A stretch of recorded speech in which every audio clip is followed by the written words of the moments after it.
বিএনপির ঘরে ঢোকার জন্য একবার ঢু মারে, বনিবনা হয় না, আবার জামাতের ঘরে ঢোকার জন্য একবার ঢু মারে, শেষ পর্যন্ত জামাতের ঘরে ঢোকার তাদের চেষ্টাটা সফল হয়েছে। যেই এই ছাত্রদের একটা অংশ বৈষম্য বিরোধী ছাত্র আন্দোলন থেকে গণ অভ্যুত্থানের ছাত্রদের নেতৃত্বে এখানে তো বিশাল মাস ছিল। প্রাইভেট ইউনিভার্সিটির সেই ছাত্ররা কোথায় যখন এই 5 জনকে ডিবি অফিসে নিয়ে ভাতের হোটেলে খানাপিনা দেওয়া শুরু করলো এবং স্টেটমেন্ট করাতে বাধ্য করছিল যে তারা এই আন্দোলন তারা সমঝোতায় আসছে। বিভিন্ন বিশ্ববিদ্যালয়ে আমি তখন জেলে বসে তখন খবর রেডিও শুনছি যে বরিশাল বিশ্ববিদ্যালয়ের সমন্বয়ক বলছে যে তারা আন্দোলন উইথড্র করছে, সরকারের সঙ্গে সমঝোতা হয়ে গেছে। ময়মনসিংহ বিশ্ববিদ্যালয়ের কৃষি বিশ্ববিদ্যালয়ের সমন্বয়ক ঘোষণা দিচ্ছে আন্দোলন আর থাকছে না। তখন যে নেতৃত্বটা এই যে হান্নান মাসুদ কিংবা এই যে আব্দুল কাদের বা প্রাইভেট বিশ্ববিদ্যালয়ের ছাত্ররা যে গিয়ে এলো, তারা কোথায় এখন? ফলে ছোট্ট একটা ফ্র্যাকশন, এই যারা সুবিধাভোগী, যারা উপদেষ্টা হয়েছে বা যারা মন্ত্রী এমপি হতে চেয়েছিল এরকমরা একটা রাজনৈতিক প্ল্যাটফর্ম করে তারা একটা পলিটিক্যাল স্টেক হোল্ডার হয়ে গেল, ফলে প্রতিদ্বন্দ্বী হয়ে গেল।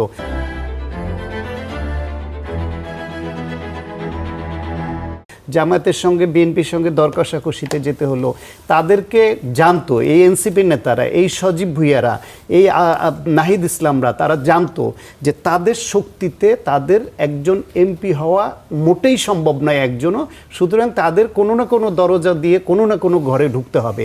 তাই তারা বিএনপির ঘরে ঢোকার জন্য একবার ঢু মারে, বনিবনা হয় না, আবার জামাতের ঘরে ঢোকার জন্য একবার ঢু মারে, শেষ পর্যন্ত জামাতের ঘরে ঢোকার তাদের চেষ্টাটা সফল হয়েছে।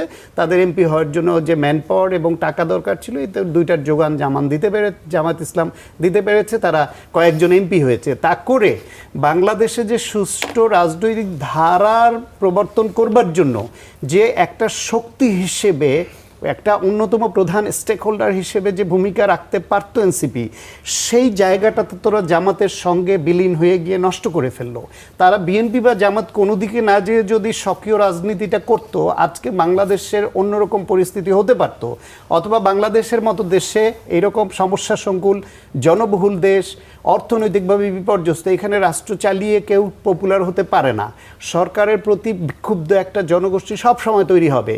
তারা একটা নির্বাচন আসলে তাদের বিরুদ্ধে ভোট দিতে গেলে বাক্স খুঁজে, সেই বাক্স তো জামাতকে যারা পছন্দ করে না, জামাতের সঙ্গে থাকার জন্য এনসিপি নিজেদেরকে ওইভাবে ক্ষতিগ্রস্ত করলো। ফলে অন্যরকম একটা পরিস্থিতি হতে পারতো। সেইটা ভুল হয়েছে, এটা স্বীকার করে, সেই দিকে যাবে না, আত্মসমালোচনা করবে না।